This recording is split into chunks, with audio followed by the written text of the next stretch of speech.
Hello everyone, welcome to this video. The Healthcare Specific English Proficiency Exam is now available on computer at venues around the world. OET offers you now more choice and greater convenience, and OET on computer makes you more confident on test day. You can take control on your journey to become registered nurse overseas. You can choose how you take OET exam in more than 50 cities and growing. This video will talk about structure of computer delivered OET exam. So I'm going to discuss the things which you are going to pay attention on your exam day. The first picture is about the first page and it will talk about OET online test structure. So this page will give you information about the different modules like listening, reading, writing, and also the length of the time. And optional, there is a scheduled break up to 10 minutes after reading part A. This is choice by the candidate. And then you need the security checks again before you proceed to the remaining sections.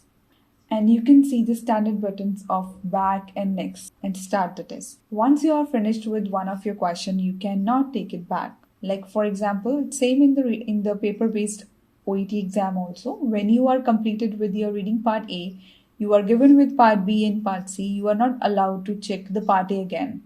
And also please scroll down this page so that make sure that you have read all the instructions before starting your exam. Page 2 is the start of the tutorial and it will give you information about the time remaining, the second time remaining, and also reminders are there. And there are reminders when you have 30 minutes, 15 minutes, and 5 minutes remaining in the current section. Now, next is the page which will explain you about the navigation using the mouse. So, use the tab key.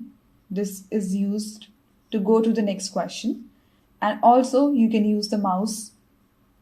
And also, you can use the numbered buttons also. The numbered buttons change appearance to indicate different section states, current, attempted, and unattempted.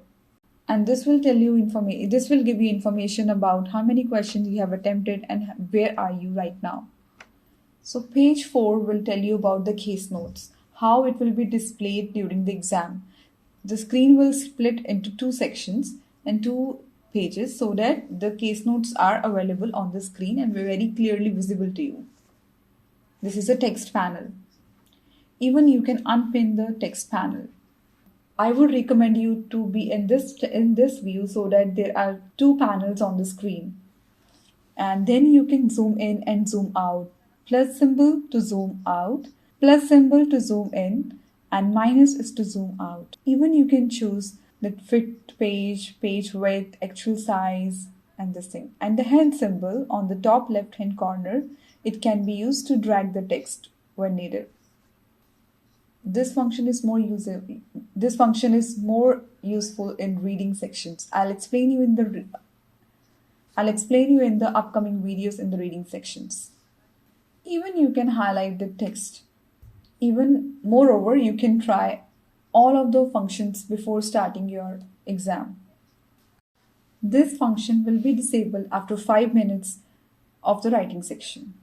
Page 6 provides information about the audio controls and even it will give you some opportunity to check the audio controls. Before starting the test, you'll also complete the system check to check finally whether the audio controls are working fine or not with your system. Once you start your listening test, you cannot pause or replay the audios. Page 7 would explain you about the multiple choice questions and also the functions how to answer those questions. So in simple, you just have to click the answer which you think is correct. And if you feel this is incorrect, you can just right click on it and it will deselect. So you can select and deselect in this option. This tutorial will allow you to try on all the functions before you move on to your actual test. And then the next page will tell you about how you will attempt your writing and how it will be shown to you. So this is example. It is same as the paper-based test. You have to leave some lines between paragraphs and the same format you need to follow. So page 9. it would remind you about the ending test section. Once you finish the section, either the time is over or you choose to exit, you will not be allowed to go back to that section again. Once you click yes, your decision is final. You cannot go back to your previous sections. Moreover, set your screen resolution before you start. Otherwise, split screen would not work completely or work correctly in your system. So this was all about how you have to start your computer delivered OET exam, and these are the things you need to follow before you start your exam. In the next video, I'll talk about all the 4 modules of this computer delivered OET exam and how it will appear in the real exam. So keep on watching, stay tuned. Thank you for watching this.